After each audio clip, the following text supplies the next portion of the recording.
ಜೈ ಶ್ರೀ ಕೃಷ್ಣ. ನಮಸ್ಕಾರ ಸ್ನೇಹಿತರೆ. ಇವತ್ತಿನ ದಿನ ತುಂಬ ವಿಶೇಷ. ಈ ವರ್ಷ ವಟಸಾವಿತ್ರಿ ಪೂಜೆ ಮತ್ತು ಬೇಂದೂರು ಹಬ್ಬ, ಕಾರ ಹುಣ್ಣಿಮೆ ಒಂದೇ ದಿನ ಇದೆ. ಆದ್ದರಿಂದ ನಮ್ಮ ಮನ್ಯಾಗ ಮುಂಜಾನಿಂದ ಹಬ್ಬದ ವಾತಾವರಣ ಐತಿ.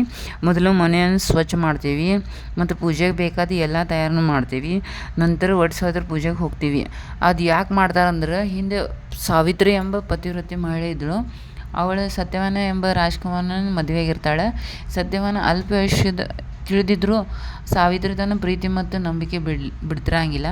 ಒಂದು ದಿನ ಸತ್ಯವಾನ ಕಾಡಿನಾಗ ಮರ ಕಡಿಯುವಾಗ ಪ್ರಾಣ ಹೋಗ್ತೈತೆ ಅವ್ರದ. ಆಗ ಯಮ ಬರ್ತಾನಲ್ಲಿ. ಯಮ ಹಿಂದೆ ನಡೆದ ತನ್ನ ಬುದ್ಧಿವಂತಿಕೆ, ಭಕ್ತಿ ಮತ್ತು ವಿನಯದಿಂದ ಅವರನ್ನು ಮೆಚ್ಚಿಸುತ್ತಾಳೆ. ಯಮ ಹಲವು ವರಗಳು ನೀಡಿದರೂ ಕೊನೆ ಸಾವಿತ್ರಿ ತನ್ನ ಪತಿಯ ಜೀವವನ್ನೇ ಮರಳಿ ಪಡೆಯುವಂತೆ ವರ ಕೇಳ್ತಾಳೆ. ಅವಳ ಭಕ್ತಿ ಮತ್ತು ಪತಿವ್ರತೆ ಶಕ್ತಿಗೆ ಮೆಚ್ಚಿ ಯಮ ಮತ್ತು ಜೀವವನ್ನು ನೀಡ್ತಾನೆ. ಆದ್ದರಿಂದ ಈ ವ್ರತ ಮಾಡ್ತಾರೆ. ಇವತ್ತೆಲ್ಲರೂ ಉಪವಾಸ ಮಾಡ್ತಾರೆ. ಈ ಥರ ಪೂಜೆ ಮುಗಿಸಿ ಮತ್ತು ಬೇಂದೂರು ಹಬ್ಬದ ತಯಾರಿ ಮಾಡ್ತೀವಿ. ಅಂದ್ರೆ ಎಲ್ಲ ಎತ್ತುಗಳನ್ನ ಅಲಂಕಾರ ಮಾಡ್ತೀವಿ ಮತ್ತು ಪೂಜೆ ಮಾಡ್ತೀವಿ. ಊರೆಲ್ಲ ಎತ್ತುಗಳನ್ನ ಪೂಜೆ ಮಾಡಿ ಊರಿನಾಗ ಮೆರವಣಿಗೆ ಮಾಡಿ ಮಾಡಿಸ್ತಾರೆ.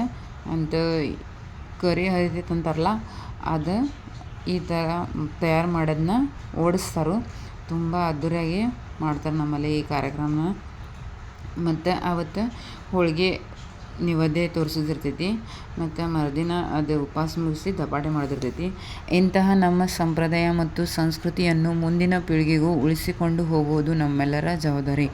ಇಂತಹ ಅಪರೂಪದ ದಿನದ ಸುಂದರ ಕ್ಷಣಗಳನ್ನು ನಿಮ್ಮೊಂದಿಗೆ ಹಂಚಿಕೊಳ್ಳುವುದು ನಮಗೆ ತುಂಬ ಸಂತೋಷ. ಈ ವ್ಲಾಗ್ ನಿಮಗೆ ಇಷ್ಟವಾದರೆ ಒಂದು ಲೈಕ್ ಮಾಡಿ. ನಿಮ್ಮ ಊರಿನಲ್ಲಿ ಬೇಂದೂರು ಹಬ್ಬವನ್ನು ಹೇಗೆ ಆಚರಿಸ್ತಾರೆ ಎಂದು ಕಮೆಂಟ್ ಮಾಡಿ ಹೇಳಿ.